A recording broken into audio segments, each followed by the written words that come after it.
The question is not whether the United States can attack Iran. The real question is whether it needs to. Every headline screams war is coming. But history teaches us something more dangerous than war: miscalculation. If the US attacks Iran, the Middle East will not burn alone. The global economy, energy markets, and world order will feel the shock. There are three reasons why the world believes a US-Iran war is coming. First, Iran's nuclear ambitions. Washington fears not just a nuclear weapon, but the message it would send, that American pressure can be resisted. Second, regional escalation. From Israel-Iran tensions to proxy conflicts in Lebanon, Syria, and Yemen, the battlefield already exists, just not openly. Third, domestic politics. In the United States, showing strength abroad often translates into political confidence at home. But history warns us, what looks inevitable on television is often avoidable in reality. Let us be honest. The United States does not fear Iran's army. It fears the aftermath. A direct attack would not end the conflict. It would multiply it. Oil prices would spike overnight. Global supply chains would panic. Allies in Europe and Asia will be dragged into uncertainty. And most importantly, Iran would not fight like Iraq. It would fight asymmetrically through proxies, cyber warfare, and economic pressure. Victory would be unclear. Stability would be impossible. Iran is not looking for war with the United States. Its strategy is simple: stay below the threshold of total war. Enough pressure to show resistance, not enough to invite destruction. This is a dangerous game, but it is a calculated one. Iran understands one truth very well. The US wins wars militarily, but loses patience politically. A full-scale invasion? Highly unlikely. Limited strikes, cyber operations, economic and intelligence warfare? Already happening. The real conflict is not about bombs. It is about deterrence and perception. Who blinks first? Who miscalculates first? Who believes their opponent is weaker than they actually are? The greatest risk is not intention, it is misunderstanding. A drone shot down, a ship attacked, a commander killed. History shows us this pattern again and again. Wars often begin not with decisions, but with mistakes. So will the United States attack Iran? Not because it wants to, but because it might feel forced to. And Iran will not surrender because survival demands resistance. This is not a war waiting to happen. This is a crisis waiting to be misread. And in geopolitics, misreading reality is often more dangerous than hatred itself. Wars do not begin when leaders shout. They begin when leaders stop listening. If America attacks Iran, it will not be a war of missiles. It will be a war of consequences. Power today is not about destroying your enemy. It is about surviving the damage after you do. One of the most dangerous beliefs in geopolitics is the idea that war can be controlled. The United States believes in precision warfare, smart bombs, limited strikes, short conflicts. Iran believes in strategic chaos. This difference in mindset is critical. America plans wars as operations. Iran experiences wars as existential struggles. And when these two logics collide, control disappears. Many analysts make a fatal mistake. They compare Iran to past US enemies. Iran is not isolated, it is embedded. Embedded in energy routes, regional militias, religious networks, cyber infrastructure. An attack on Iran is not a single event.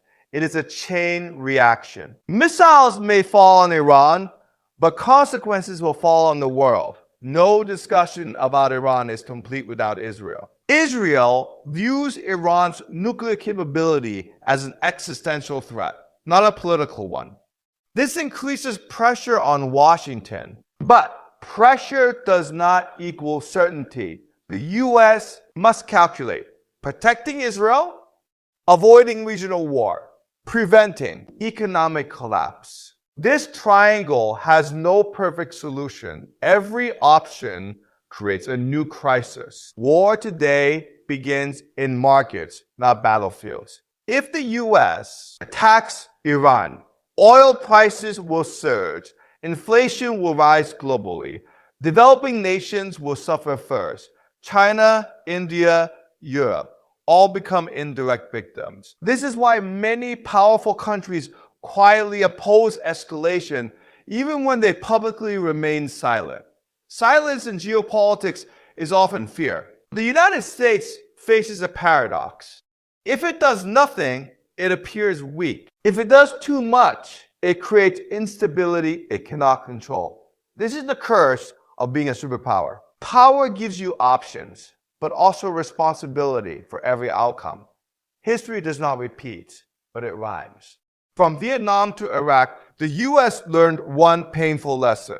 Military victory does not guarantee political success. Iran understands this better than anyone. That is why it does not rush. It waits.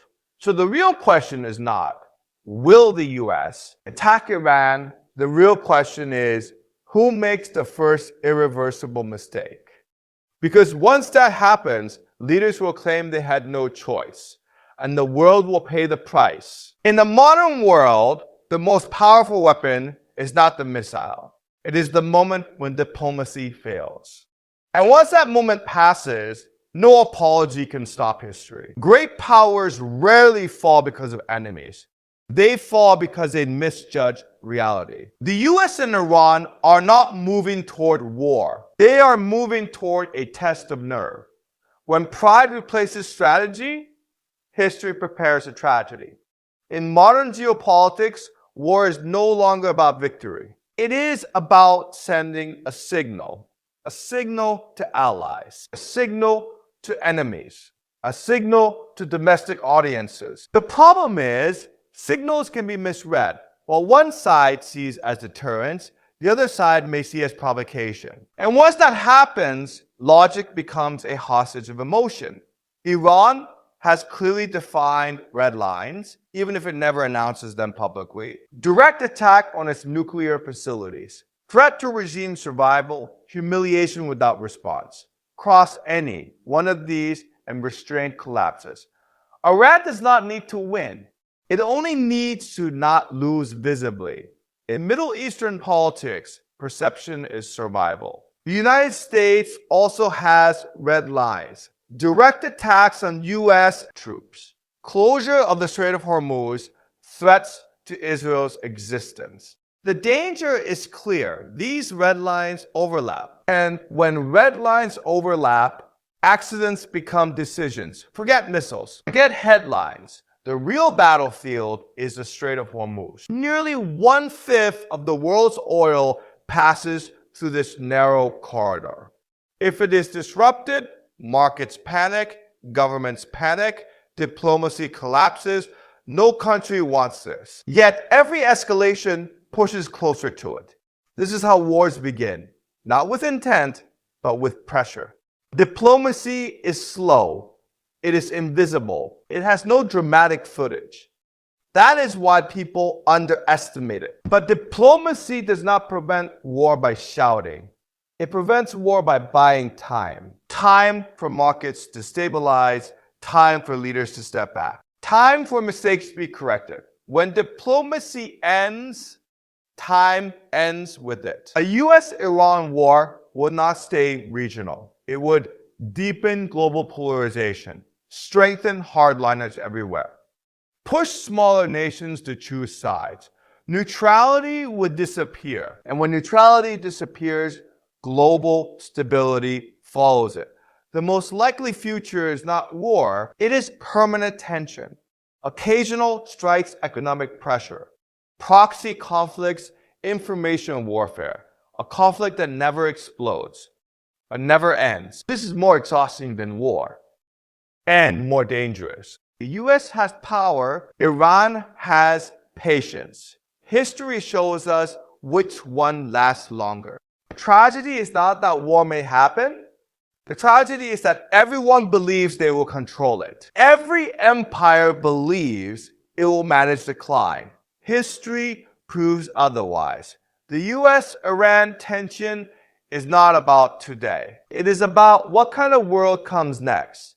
When a rising order meets a resisting power, conflict becomes a language. The biggest mistake observers make is seeing this as USA versus Iran. It is not. It is about old power versus regional resistance, unipolar control versus multipolar reality, military dominance versus strategic endurance. Iran is not fighting alone, and America is not acting freely. Every move is watched. Every reaction is calculated.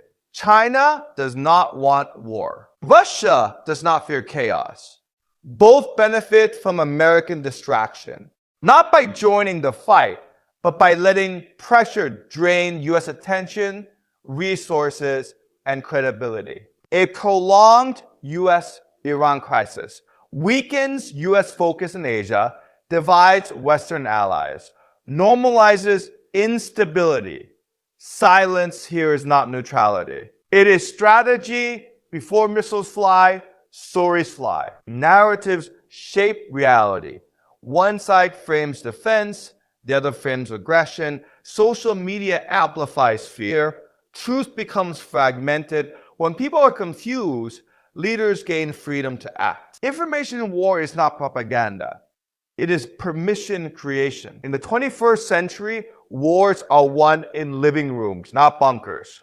If American citizens lose patience, policy collapses. If Iranian citizens lose dignity, regime legitimacy collapses. That is why both sides are careful, not moral. Careful. Iran does not need a nuclear weapon.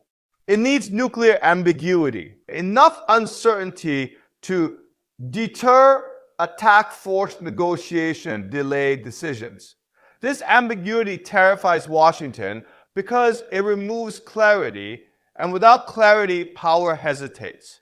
Let us imagine a limited US strike. Politically, it would be called defensive. Strategically, it would mean Iran must respond, credibility must be restored, escalation becomes automatic.